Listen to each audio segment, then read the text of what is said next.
पहले हम सुना करते थे 60-70 साल के लोगों को हार्ट डिजीज हुआ करती थी, पर अब देखने में आ रहा है कि यंग लोगों को भी हार्ट अटैक आ रहे हैं, यंग लोगों को भी हार्ट डिजीज हो रही है, बाईपास हो रही है, स्टंट पड़ रहे हैं। और इसका मेन जो कोज बताया जाता है बढ़ा हुआ कोलेस्ट्रॉल।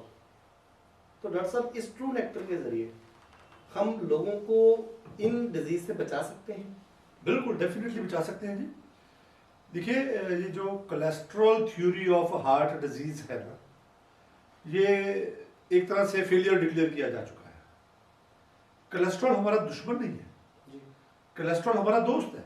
कोलेस्ट्रॉल इसलिए बढ़ता है कि वो रिपेयर मॉलिक्यूल है बॉडी का, कोई डैमेज कर रहा है जिसको रिपेयर करने, अगर डैमेज बढ़ेगा तो कोलेस्ट्रॉल बढ़ेगा। अब देखने वाली बात तो ये है, जहां पे मॉडर्न मेडिसिन का जो मिसिंग लिंक है हार्ट डिजीज में, कोलेस्ट्रॉल में, वो ये है कि वो बीमारी के कारण के ऊपर ध्यान नहीं देते या वहां पर कोई फॉल्ट लाइन है, क्योंकि जब तक कारण का निवारण नहीं होगा बीमारी हटेगी, पीछे नहीं हटेगी।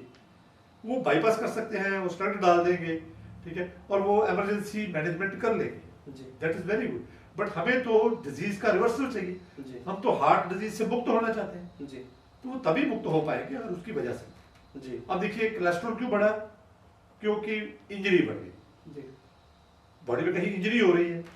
इंटरनल जो हमारी पाइप होती है, जो हार्ट को जाने वाली 3 नाड़ियां हैं, तीनों नाड़ियों को अगर एसिडिक ब्लड विद एसिडिक कचरा जा रहा है, जो पेट से आ रहा है, क्योंकि हमारा पहले पेट का एनवायरनमेंट बिगड़ता है, वहां से एसिडिक कचरा और एसिड अगर लगातार हार्ट की तीनों जो मेन आर्टरीज होती हैं वहां पे अगर जाएगा, तो वो रेगमार की तरह अंदर से उनको छलनी कर देगा। जब वो अंदर से छलनी होती है, डैमेज होता है, इंजरी होती है, तो बॉडी कोलेस्ट्रॉल बढ़ाएगी बढ़ाएगी। आप चाहे देसी घी बंद कर दो, आप चाहे कोलेस्ट्रॉल फ्री फूड खा लो, हमारा लिवर इतना इंटेलिजेंट है कि उसने किसी भी फूड से कोलेस्ट्रॉल बना लेना।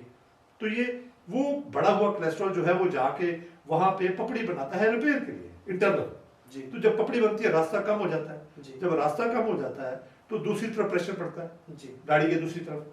जब गाड़ी के दूसरी तरफ वही एसिडिक ब्लड और कचरे वाला ब्लड जा रहा है, तो वहां भी इंजरी होगी। जब वहां पर इंजरी होगी तो वहां भी पपड़ी जमेगी, जब दोनों तरफ से पपड़ी जम गई तो ब्लॉकेड क्रिएट होगी। अब हार्ट की ब्लॉकेड किसने क्रिएट किया? पपड़ी ने। पपड़ी किसने बनाई? कोलेस्ट्रॉल ने। क्यों बनाई? क्योंकि वहां इंजरी क्रिएट हो रही। इंजरी किसने किया? पेट से आ रहे एसिडिक फूड ने और एसिडिक कचरे ने, एसिडिक जो कंपोनेंट्स हैं उन्होंने कचरे को। तो वो कहां से आया? वो पेट से आया।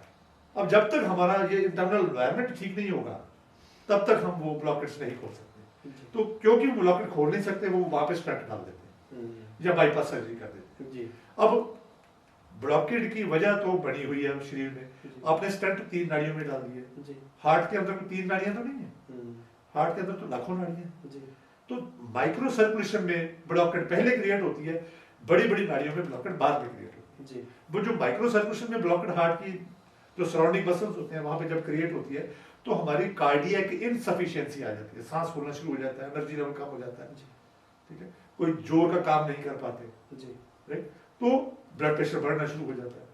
तो वहां पे जब हम नेक्टर का इस्तेमाल करते हैं, नेक्टर पहले पेट का एनवायरनमेंट ठीक करता है, ब्लड न्यूट्रिशनली सफिशिएंट हो जाता है, एसिडिक कंपोनेंट्स बॉडी से बाहर निकल जाते हैं, तो जो रिपेयर बॉडी की रिपेयर मैकेनिज्म एक्टिव हो जाता है, वो पपड़ी जो वहां पे रिपेयर कर रही थी वो रिपेयर करके वहां से हट जाएगी और नाड़ियां खुल जाएंगी और हार्ट जो है वो अपना प्रॉपर काम करना शुरू कर देगा।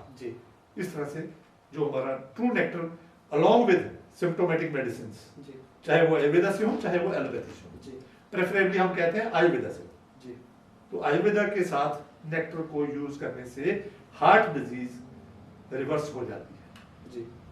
और हमने हार्ट की वेसल्स को रीबिल्ड होते हुए भी देखा है। और हार्ट की कोई एक बीमारी नहीं, कई बीमारियां हैं, टैकीकार्डिया है, ब्रेडिकार्डिया है, कार्डियक इनसफिशिएंसी है, हार्ट एनलार्जमेंट है, तो सभी के सभी फैक्टर्स पर हमारा ये नेक्टर का रोल अवेलेबल है।